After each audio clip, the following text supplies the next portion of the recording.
Hey, welcome to the live stream, guys. It is I, Becca Lori Hector, here with Being Becca Live. Used to be Becca's Backyard Live, but it is now full on winter, and I don't think that I'll be doing a live stream outside until spring. So welcome to Being Becca Live right here from my little office. Let's see. So today, let's talk a little bit about what this is. I'll introduce you to it, whatever. Right. So we come here once a week on Tuesdays. I do a little live stream, and all of us get together and we sort of do kind of a support group as best as we can once a week, talking about the issues of kind of being an adult with autism out in the world today, what the struggles are like, what the wins are like, all of that stuff, kind of as we're all processing it in real time, which is awesome. So that's kind of what I do here. And hey, you guys, I'm sort of like was waiting for you a little bit, I guess, biding a little time just to let everybody kind of get here. So, hey, Miriam, hey, Joe, CV, Nancy, I'm glad you guys are here because buckle in is what I have to say. Buckle in because I am in rare form today. I am a suitcase, a baggage load of rambling thoughts today. I am... Oh, I'm sorry. Well, I don't know why that happened, stupid YouTube bell. Well, I'm glad you guys are here now. In any case, so yeah, I've been just kind of a bunch of rambling thoughts for the last, I want to say 24 hours, where it just hasn't felt like one consistent thought. It's just rambling thoughts in bits and pieces. And for me, that happens a lot when I'm trying to process through how I'm feeling about something, because it's just so hard for my brain to understand my emotions. And so I've been having a lot of like rambling type thoughts like that. So prepare. I'm not sure if what I'm going to talk about today is going to make sense, because some of it is still processing, I guess. Right. But I don't know that I can focus on anything else. So I might as well talk about it here because my brain has been kind of busy. And so it's interesting that I'm kind of here with you guys and ready to talk about it. Sorry. I'm in a transition period, and I know that, and I've talked about it a whole bunch of times with you guys, and being in a transition period, even where I'm at, whereas really towards the end of this transition, I hope in kind of its own way, or into the beginning of the next transition, I guess. But I've been really tired, and we expect it. And all of the things that I talk about we should expect as we go through a change or a transition are happening. I'm tired, I'm cranky, I'm not feeling motivated about certain things. I don't know, just kind of mush. That's how I feel, like a squish right now. Like I'm just kind of floating. And I know, I recognize this feeling. It is sort of a precursor to almost a shutdown or a burnout. It's like this really just exhausted feeling, like super drained feeling, like, you know, and usually it would precede, I would say, some period of burnout. If I wasn't monitoring my spoons, if I wasn't aware of my spoon allotment, if I wasn't doing all of this work that I'm doing, for sure, it would be a burnout next, because I wouldn't know what to do about this feeling, right? It's like when you've been at 150% for a certain period of time, and then you're like, wait, I can't do 150 anymore. And you kind of back down to 80 and you back down to 60 and that kind of thing. That's kind of where I'm at. Like I've been pushing at 150 and I don't have much more time at that speed left, right? And so that's where I'm at. I'm running out of gas, literally. And with that, for me, there are some attachments. There are some discomforts that come along with that exhaustion. Definitely peaks both my anxiety and my depression, for sure, which at this time of year is my depression is just ready. It's just ripe and ready to just come on in and move in and hang out for the next couple of months. And so that's been disconcerting. I don't feel as rested as I feel I should for seasonal depression, but I don't think there's any amount of rest that can really prepare you for what happens during seasonal depression. It's so biological and so much about the chemistry in your body that it's really out of your control. And even as you're kind of going through it and you rationally know that's what's happening, it's still like misery in your physical of it, right? As you're kind of processing through it and living in it. And so I know that's kind of coming, and that's okay. But here are the beginnings of it. This is what it looks like, right? So for me, it begins as this kind of exhaustion. It's almost like a cross between overwhelm and exhaustion squished together. And I'm just ready to, like, toss it in, right? I'm about to become a couch. I'm about to become a mush on the couch, and that's what I got, right? And I know that that's kind of the scene with seasonal depression, and I am going to continue to try and fight it, and do my best to I don't know, stay on top of my wellness, I guess, and especially my mental health. But also, I've been thinking a lot about sort of the other part of transitions, which is, this is going to be a weird one, the grieving portion of transition. So kind of grieving what was as you get into the new stuff. And even though the new stuff is exciting, there's sort of and this is what I said to myself literally in my head. And so if it sounds familiar, I will be excited. But I miss just having my shit together. Okay. And I don't know how else to say it. Like, I miss, like, I had a routine and I had my life. And even though I was busy and not necessarily doing things that I love, I had a routine, and I kind of knew what to expect out of my spoons and my allotment. And transitions don't allow you that comfort. And so that was my message to myself this morning, was I miss that. I miss feeling like I have my shit together. And instead, I'm feeling like every day I wake up and there's yet another challenge dropped in my path. And I know I can be resilient, and I know this too will end, and I know it will get better, and all of the things that I tell you, I know all of those things. But when you're in it, if you don't honor how you're feeling in it, it doesn't serve its purpose, right? And so literally acknowledging that I am legit feeling this way regardless of the outside circumstance is really, really, really important for me. So there's a piece of me that's grieving my advocacy stuff. I definitely don't have any pleasure. Like, there's no pleasure left in it for me, but it was something that I knew. It's something I've been doing for the last 8 years, and something about stepping back and letting go of some of it is making me sad. It's making me sort of miss those friendships and the people and the conversations that were part of that part of my life. And so there's definitely a piece of grief in it. And oh, I'm so glad you said something, Miriam, because I'm just about to talk about what you posted this morning. What did you say? That's not weird to grieve in transition. That is definitely grieving when I graduate. Yep. Yep, definitely. So that's what it's feeling like. It's like this piece of, I'm missing what I knew. I'm missing knowing what I know, and I'm missing, like, just feeling comfortable in my knowledge and comfortable in the setup that I have and comfortable in my routine. And I miss that comfort, right? But I know I'll have it again. I know I'll recreate it. And so, yeah, I didn't even get to respond to your post yet, Miriam, but here's the deal. You posted, and I was already thinking about this stuff. And so I made this weird connection. So I'm curious if it makes sense to you.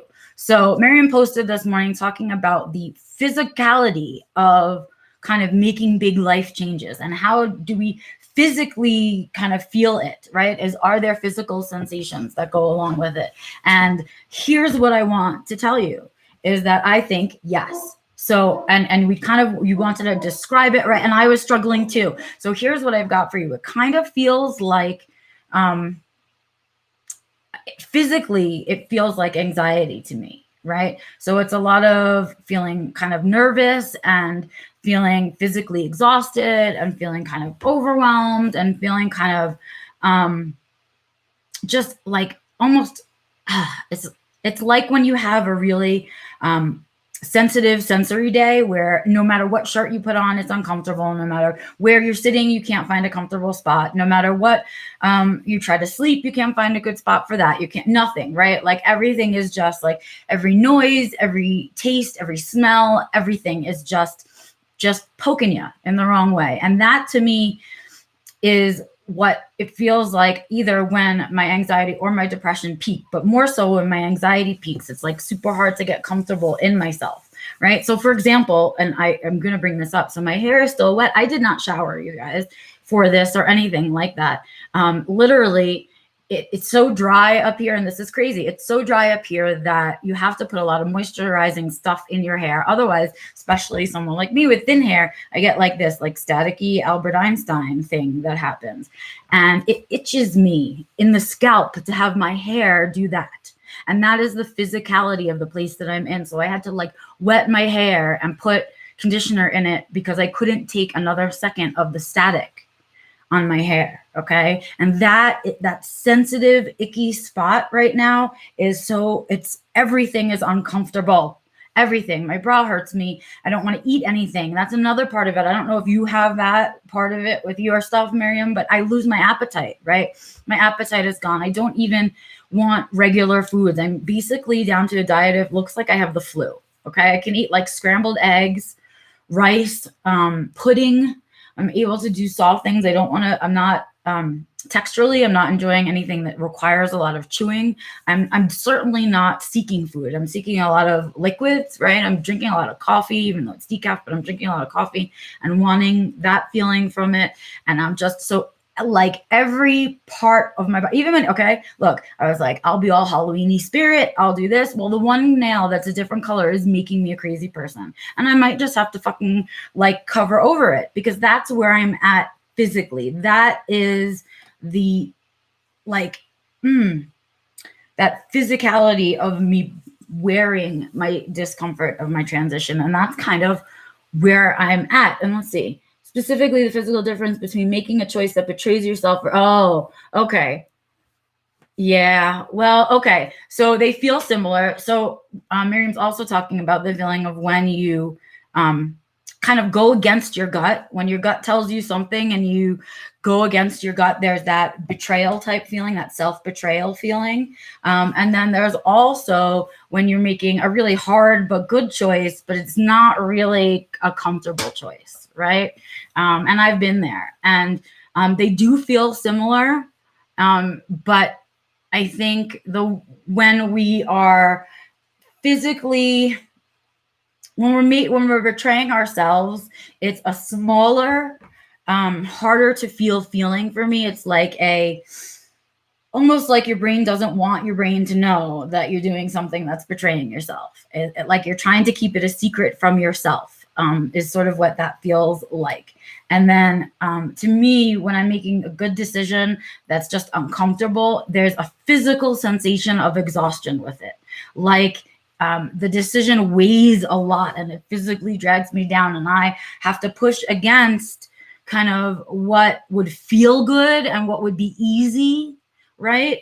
To like you have to push past that because you know that the end result is going to be worth it, right? And it's like agreeing to do the food truck, even though I was like, this is going to be exhausting. It's going to be another transition. It's going to be this.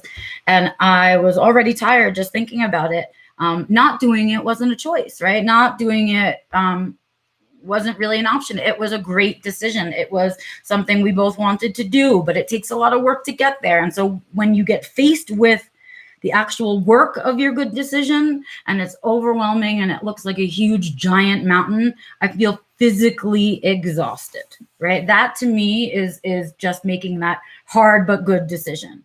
The one when you betray yourself is so it's so tiny. It's so it's such a subtle, that's the word. It's a really subtle feeling of oops, no, and then you kind of silence yourself. And so I feel like if you can hear that one, that's the better one to practice, right?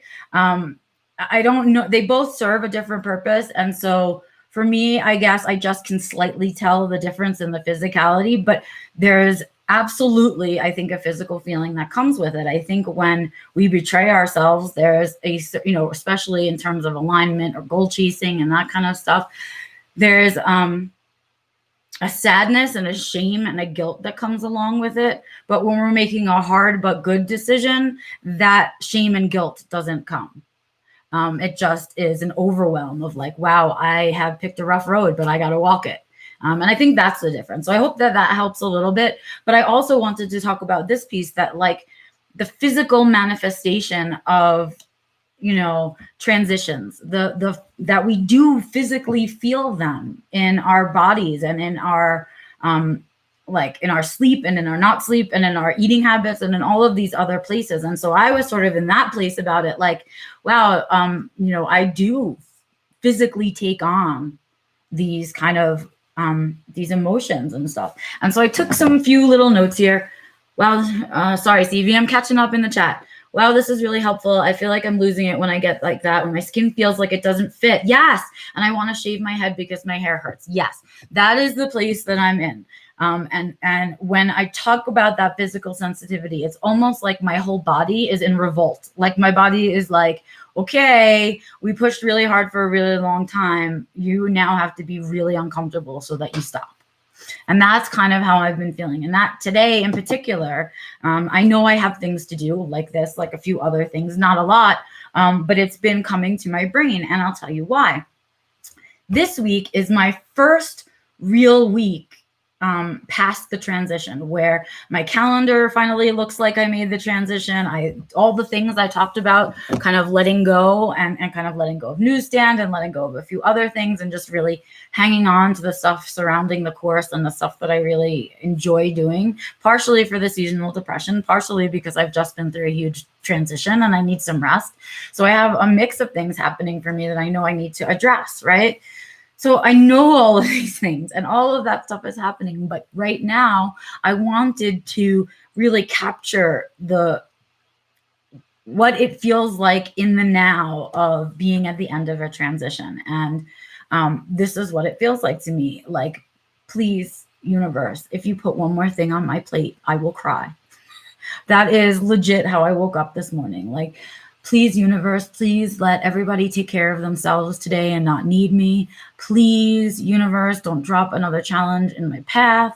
Please just let me get through today and do my laundry and, be okay with my everyday life right now. Because what I did was I overwhelmed myself in that transition. And now I'm feeling the lightness of the less appointments, the less commitments, all the things that I had planned in. But because of that grieving crap in a transition, because I'm also grieving the things that I used to do, I'm feeling sort of guilty for having such light days where I have the luxury of doing my laundry and just my laundry instead of between my appointments or between running or, up until the last minute at night to get it all folded or whatever it is. And I feel a little guilty. I feel a little sad that I know I have these spoons that I used to put towards this thing. And I've chosen to not put my spoons towards that anymore, but I'm still kind of sad about it. So I'm at this end phase of transition where I'm grieving the things that I've let go, even though they were a conscious choice. And my body and my brain are physically exhausted and they know I'm past the hard part. So everything is kind of like a deflating feeling, right? I sort of have been held together with adrenaline and stress for the last whatever. And my body's like, wait, we're past it. We made it. We did it. And in that, there is this emotional exhaustion, this grieving, this sadness, this rambly thoughts thing, because somehow my brain and my body are so used to being doing so many other things instead of what I'm doing now. So I'm doing much more physically than I used to be doing. And so that's making me tired, but mentally I'm definitely not doing as much. And so it's been a weird kind of, it's just a weird kind of almost dissociation. I feel really detached. I wish I was having better words today so that I could explain this better, but I'm feeling really detached from my reality right now. Like my body and my brain need a break from being the decision maker, being in charge, you know what I mean?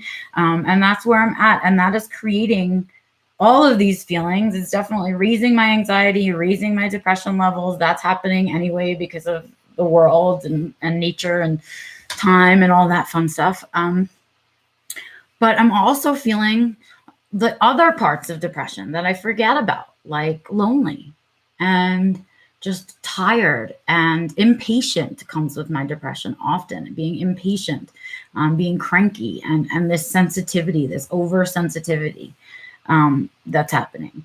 So I guess that's really all I have to talk about today. Miriam, I'm sorry, I'm gonna catch up.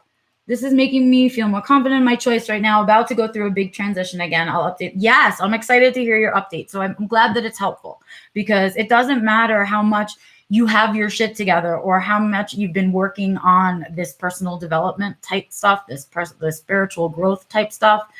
It doesn't matter. The cycles happen anyway, and you just get better at processing the cycles, and you just get better at walking through them. But they don't stop, right?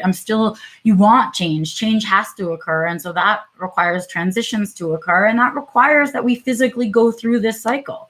And it's really important to remember that it's just that, it's a cycle. And that's where I'm at. I've just been reminding myself, it's a cycle, it's a cycle, it's a cycle, right? And this will pass, and March will come, and this will lift. And there are things I can be learning in this space with a small amount of energy that I get given with the depression, right? There are still things that I can be doing, which is why I talked to you guys. I posted about the Redbubble thing, because that's something that I really find joy in, is making those little graphics. And it really wouldn't be about making money. It's really sort of about putting something else creative out into the world as a way to kind of balance and battle out the depression. And so that's where the desire to make that came from. And so I think I'm going to keep pursuing that path and just kind of doing some internal work about how I can do it better next year, because I think this year is better than last year already. But I think there's still more for me to learn about how to walk through my seasonal depression. It really feels like one of my biggest challenges that I have to deal with on a regular basis. And so I hate it. I'm either celebrating getting through it, but even in that celebration, knowing that it's coming again is like, I hate that feeling. So anyway, I've been really in that. I've been in kind of in this emotional state about this period of transition from my regular depression to seasonal depression, from the old job and the old way I used to do my spoons and the new way that I'm doing my spoons. And so it's not to say that any of it isn't working or I made any bad choices and I'm paying the price right now. This is just the natural flow of that decision making. And this is just the natural part of the cycle. And so, yeah, it's just part of it. And so I hope it gives you guys courage to know that I still struggle, and I still have these days where my thoughts are rambling and I'm trying to process and I'm still struggling. But it means that I also know that I'm resilient and I'll get better and it'll happen and I'll pass through it. And whatever this little section of my discomfort is trying to teach me, I'll learn. I'll learn from whatever it is that I'm about to go through or I am going through right now. Each year, I learn something new about myself each year in my seasonal depression. So I'm curious to see what that will look like and be this year. All right, you guys, thank you for listening to my super duper rambly Being Becca Live today. I hope that you guys got something out of it. I look forward to continuing the discussion in group if you want to. I'm around and about, but not nearly as much as I used to be. And so, tag me if you need to. I'll see it then. But anyway, you guys, thank you so much for spending some time with me today on Being Becca Live. I will be back on Sunday with Growing Gratitude, and then back next Tuesday with the next Being Becca Live. If you guys have suggestions for either one of the things that I do, or in fact, any of the things that I do, like Info Dump or Two Autistics, or anything that you'd like to see in the newsletter, or Becca, write us an article about this. I love getting those emails. So please send them to me, info@beccalaurie.com. And if not, you can always comment wherever you're watching this.